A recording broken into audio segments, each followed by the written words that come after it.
Bienvenidos, buenas noches a Personajes Geniales, un programa por iniciativa del Centro Ricardo Salinas Pliego y ADN Noticias para hablar de personajes que han dado vida a nuestro país y a la humanidad. Como siempre me acompaña mi querido Gerardo Laveaga. En este caso tocará un hombre, un mexicano universal. Yo le admiro profundamente. Vamos a hablar de un arquitecto del siglo XX, que le da rostro con las obras más emblemáticas de la Ciudad de México a esa modernidad que él entendió y, permíteme decirlo literalmente, y materializó en obras tan emblemáticas como el Museo Nacional de Antropología, el Estadio Azteca, la Basílica de Guadalupe, San Lázaro, la Nueva, la Asamblea, el Palacio Legislativo. Pero una congruencia de hombre con esas corrientes, con esa modernidad, pero dándole a México una raíz tan profunda que en el ámbito internacional, en la arquitectura internacional, Pedro Ramírez Vázquez se une a ese movimiento, pero con mucha mexicanidad. Ya habíamos hablado, Gerardo, obviamente de Luis Barragán, pero hablar de Pedro Ramírez Vázquez es hablar de un hombre exitoso, de un arquitecto exitoso. Luis Barragán es un poeta de la piedra, de la luz, del agua, es un gran arquitecto. Pero Pedro Ramírez Vázquez es un funcionalista. La arquitectura tiene que servir, tiene que enseñar, tiene que tener una función muy concreta, ya sea para ir a rezarle a una deidad religiosa, ya sea para ir a ver un partido de fútbol, ya sea para admirar el pasado de una nación. Toda su visión es: vamos a hacer que la arquitectura funcione y que preste una utilidad. Se habla del modernismo nacional. Vamos a ser un México moderno. Sí, claro. A través de grandes obras. Decía Octavio Paz, las obras de Pedro Ramírez Vázquez no gritan, hablan. Pero bueno, son útiles, son funcionales. Son funcionales, y cuando tú te pones a ver que un museo de antropología lo construyen en 2 años, 1 año y medio más o menos, y es una joya, es una cosa, es una belleza, es uno de esos espacios que me parece que está construido atemporalmente. Es un verdadero templo y es una verdadera oda a eso prehispánico, pero con un modernismo y con una manera de decirle al mundo: México es moderno, pero tiene unas raíces ancestrales, y lo hace maravillosamente en esa obra. Y cuando lo ponen en algo un poquito más utilitario, porque por supuesto que él se dedicará a esto que tú estás diciendo, que funcione mi obra, y eso era lo que decía, la función por encima de lo estético, pero él logra las dos.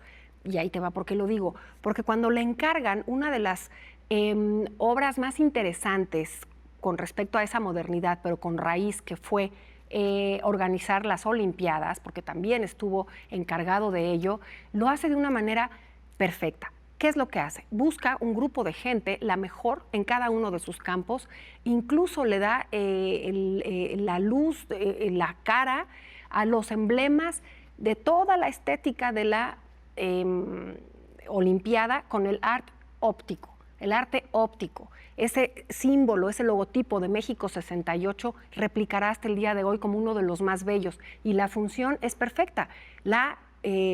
¿Cómo se llama? La Olimpiada Mexicana del 68.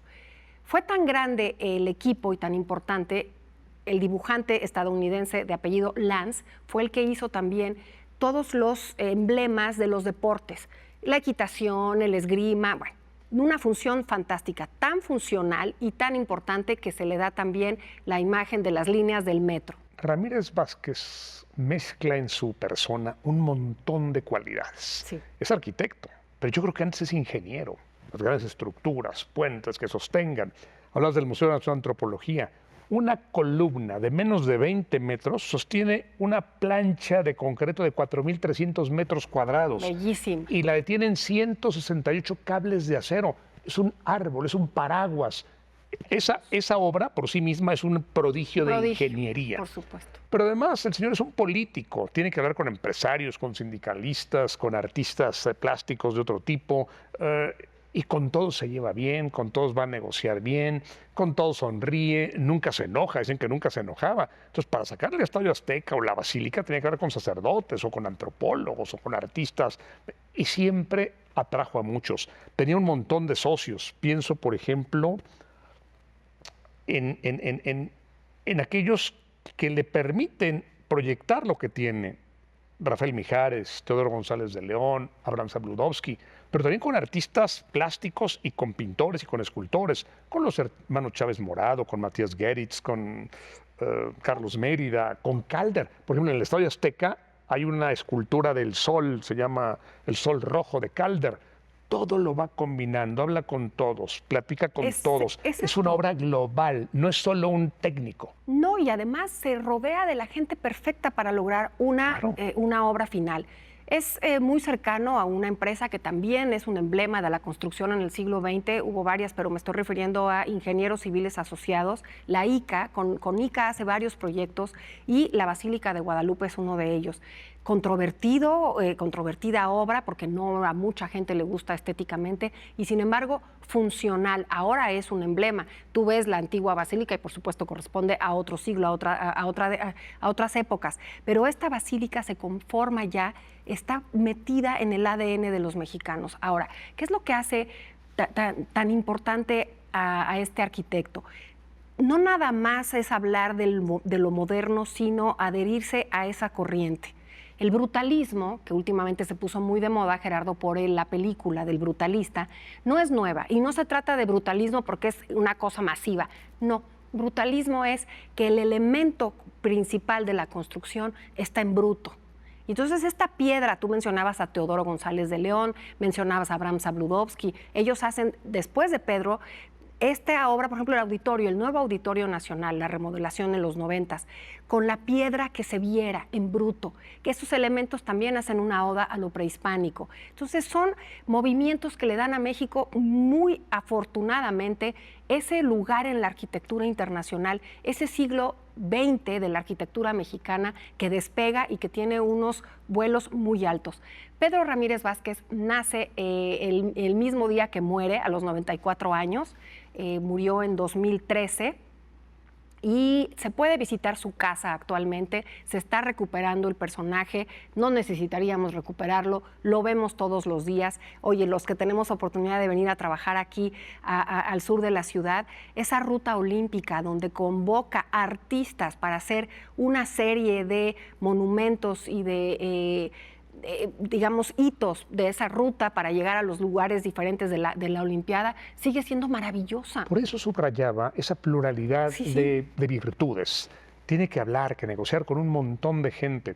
Pero además en los años 50 y 60, él se encarga de renovar al país. Hizo 50 mercados, hizo una gran cantidad de obras. De hecho, fue el secretario de Asentamientos Humanos y Obra Pública con López Portillo, fue rector de la UAM. O sea, es un hombre que tiene cargos. Fundador y rector. Claro, y los presidentes lo mandan a que represente a México para que lleve lo mejor de México a otros lugares. Tuvo un gran fracaso, y fíjate que no fue técnico. Cuando Torres Bodet quiere hacer 35,000 escuelas en el país y le dice al presidente López Mateos, hay que tener 35,000 escuelas, el presidente dice, ¿cómo vamos a llegar al campo, a los lugares más remotos? Y entonces, la idea no es de Torres Bodet, y lo dice Torres Bodet en sus memorias, la idea es de Ramírez Vázquez. Vamos a hacer aulas prefabricadas, donde el maestro viva y dé clase, para que no tenga que salir de su casa y esté en el aula. Y ahí llegan los niños. La idea era genial. Y se aventaron un montón de aulas prefabricadas, pero los maestros ya no querían irse a vivir ahí. Dice Torres Bodet, el problema es que ya no tenían vocación los maestros. En los 50 ya no tenían esa voluntad de sacrificio que tenían 30 años antes. Claro. Ya querían lo urbano, consumir, y ya no querían dedicar su vida a los niños. Educativa. Por eso el aula prefabricada de Ramírez Vázquez gana premios como un modelo de arquitectura, pero fracasa en términos políticos. Y cuando te pones a pensar justo en esa política y en esa visión de Estado que tenía, porque hay que decirlo que el siglo XX mexicano sí tuvo una participación en la sociedad y había movilidad social, y Pedro era el emblema de ello. Porque si tú estudiabas y trabajabas y te adherías a ese sistema y tenías una profesión, él estudia arquitectura en la Universidad Nacional Autónoma de México, se titula en 1942, empieza a dar clases en 1943, pero vivirá ese estado de la economía estabilizadora, vivirá esa idea de abrirse al mundo, pero desde un punto de vista muy, muy mexicano y de cumplir con la obra. Imagínate un estadio azteca en 1966 entregado en tiempo y forma. entregaba las obras en tiempo y forma. Tenía obsesión con la puntualidad. Fíjate que su hijo, porque ahora es el que está recuperando todos los planos y todo lo que hizo, la ruta crítica. Mi padre era ingeniero y me hablaba de las rutas críticas. Es muy importante que tú tengas un plan a largo plazo y que lo más mínimo, ese efecto mariposa o el efecto del caos, no afecte tu ruta crítica. Tienen que entregar los costales de cemento en tal momento, tienen que entregar tal. Y esas rutas críticas, él era tan puntillista, tan a pie juntillas, que lograba entregarlo a tiempo y forma. Por eso le entregan el tema de la Olimpiada, se lo dan, en ese momento lo acepta, parecía imposible, y lo logra y lo lleva a un grado maravilloso, porque todavía actualmente la Olimpiada Mexicana, estéticamente, toda la organización, todo el programa cultural, él no era un hombre dedicado a hacer digamos, al fomento cultural, y sin embargo se rodea de todos aquellos que hacen esta ruta y esta Olimpiada cultural. Y es un gran coordinador. Gran coordinador, de acuerdo. Como arquitecto, como ingeniero, visualiza. Quiero un estadio azteca sin columnas intermedias y que desde cualquier lugar los 105,000 espectadores puedan ver bien el juego. Claro. Mago. Sí. Quiero que en el Museo de Antropología se combinen los elementos prehispánicos que tú mencionabas, el viento, el fuego, el aire, el agua, pero que también la gente se sienta contenta de ir y pone cristales, y pone ciertos ídolos y pone ciertas pirámides que le sirven para hacer las fachadas, las murallas. Está cada muralla, cada detalle del museo lo cuidó. Incluso, Torres Bodet lo cuenta en sus memorias también, se trajo la piedra de Coatlinchán, ese monolito gigantesco que conocemos como Tlaloc, sí, que quién sabe si era Tlaloc o no. No, claro, unos es maravilloso. Que sí, unos dicen sí. que no, pero se trajo ese monolito y los pobladores estaban molestos, o sea, no vamos a permitir que se lleven este monolito. Y entonces consigue que el presidente López Mateos y el secretario Torres Bodet digan, a cambio de que esté este monolito en el museo, todos los habitantes de Coatlinchán pueden entrar gratis al museo. Digo, no sé cómo funciona hoy eso, pero entonces se podía. Oye, yo soy de Coatlinchán, mire, claro, puede usted pasar. Todo esto lo hacía y lo coordinaba. Por eso le piden que coordine los Juegos Olímpicos. Por eso le piden que el Colegio de México. La torre, esta torre que es una torre de control gigantesca, que ahora ya es de AXA, que antes era de Mexicana, es un edificio que evoca una torre de control. Así es. Es un hombre creativo, pero lo que más me gusta, su creatividad indiscutible, lo que más me gusta es su capacidad de coordinar a tantos factores. Por supuesto, y sobre todo estar adherido a lo que eran sus tiempos, pero con una visión a largo plazo, de largas miras. Porque claro, el Museo de Antropología, que es la obra que a mí más me gusta de Pedro Ramírez Vázquez, de verdad, yo sé que las colecciones son maravillosas y lo que representa y es el museo más importante de nuestro país, pero cuando tú estás ahí y te pones en el, digamos, en el extremo donde está el caracol, te das cuenta que lo que estaba haciendo y lo que evoca es ese mundo prehispánico, que no puedes entender que con tanto concreto armado, que ese era su elemento principal, le diera tal calidez y le diera tal refinamiento al momento, porque lo que hace es que es un lugar espiritual. A pesar de esa grandísima explanada que puedes encontrar, cobijada por la famosa sombrilla que le llamamos coloquialmente, lo que hace es esa introspección. ¿Cómo puede ser que una obra tan grande y monumental haga que seas introspectivo contigo? Porque eso es la arquitectura. Y Pedro lo lleva a unos lugares maravillosos y a un lugar que debería tener muchísimo más reconocimiento. Claro que hay premios, claro que recibe premios. Y además, una cosa que no sé si a ti te debe de parecer igual que a mí, porque nosotros nos dedicamos a dar clases. Generoso para dar clases. Miembro fundador y primer rector de la Universidad Autónoma Metropolitana. Una opción más de esta movilidad social de la que yo te hablaba.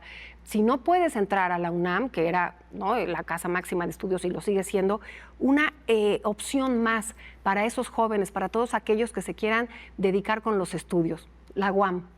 Isabel, podríamos hablar horas y horas de este gran mexicano que fue Pedro Ramírez Vázquez, pero el tiempo se nos ha terminado. Y Pedro Ramírez Vázquez diría, ajustense a su programa. Exacto, a su ruta crítica. Y hemos terminado. Y no dejemos de visitar su casa, que se puede hacer actualmente como un video, como un museo a través de citas. Gracias. Gracias, Isabel, y gracias a usted por acompañarnos. Nos vemos la próxima.